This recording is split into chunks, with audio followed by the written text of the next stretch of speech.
Fetch AI at the time of this recording is giving us a bit of a breakdown move after an aggressive bounce to the upside in a move that has now picked above the 1.659, and at the time of this recording we have now lost a significant key area of support above the 1.48, flipping it back into resistance. And on today's update video, I will be discussing the most significant key areas of supports that we need to pay attention to, and above all discuss my long-term price prediction analysis. So make sure that you stick around till the end of the video. And starting the video on the daily chart by first giving you my long-term perspective of the chart, I still maintain that we got our bear market lows last year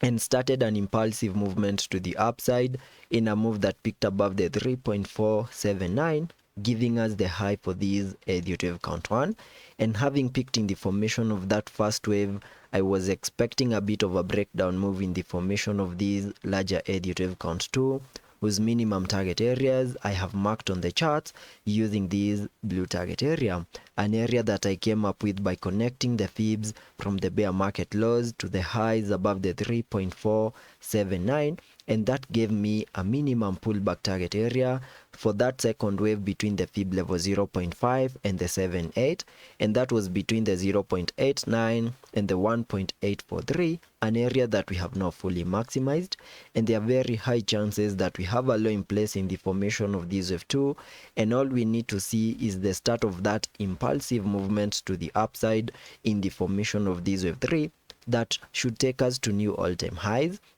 And using the fib extensions, we can be able to get the minimum target areas for that wave 3 by connecting the fibs from the low of the first wave to the high of this wave 1, then dragging the fibs to the low of the second wave. And that gives me a minimum target area for that wave 3 at the fib level 1.618, and that lies above the $6 mark. Then we can expect a wave 4 and then continue pushing higher in the formation of these Elliot wave count 5. So that is the roadmap that I'm expecting Fetch AI to follow on the long term. Jumping to the 4-hour chart to now discuss the short-term price analysis. Here on the 4-hour chart, you can see that from the lows we made on the 20th of Dec, we first picked impulsively in a move that I have been terming as an impulsive Elliot wave count 1. Then we saw a pullback in the formation of this wave 2, so much of a consolidation over here before we finally saw a breakout to the upside in what I was expecting to be an impulse in the formation of this wave 3, in a move that almost fully maximized our minimum target areas. But having picked, or maybe almost fully picked in the formation of this wave 3, I was expecting a pullback in a wave 4, whose minimum target areas could be given by connecting the fibs from the low of the second wave to the high of this wave 3, where we can have the minimum target areas between the fib level 0.5 and the fib level 0.382, an area that we have now fully maximized and we have continued to push even lower. So that means that whatever is playing out at the moment is not an Elliot wave count 4, and we have also hit invalidation points for this Elliot wave structure over here, and there are high chances that from the lows that we made on the 20th of Dec, this was much of an ABC corrective structure, and that makes me even more bearish because previously from the highs we made above the $2.2, I had been saying to you that I was expecting an impulsive movement to the lower side, and I had given you this Elliot wave structure, having this as a wave 1, a bounce in a wave 2, a wave 3, a wave 4 over here. Though the moment we managed to break through this yellow target area over here, I said that there are high chances that we have now hit invalidation points for this Elliot wave structure. But for now,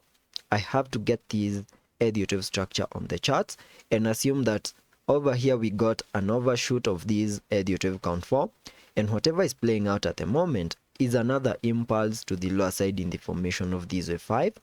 And in this wave 5, we can get the minimum target areas using the fib extensions once again, connecting the fibs from the high of the wave 1 to the low of this wave 1, then dragging the fibs to the low of the wave 3, and I get a minimum target area for that wave 5 at the fib level 0.618, and that lies above the 0.719.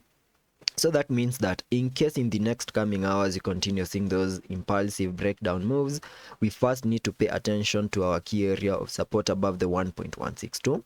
If we lose that key area of support, watch for support above the 0.95, and on losing that, then expect Fetch AI to fully maximize our minimum target areas in the formation of these wave 5 above the 0.719 in the next coming hours or maybe days. So that is the roadmap that I'm expecting Fetch AI to follow on the short term and also on the long term. And let's be patient and see how that plays out, and I will ensure you stay up to date.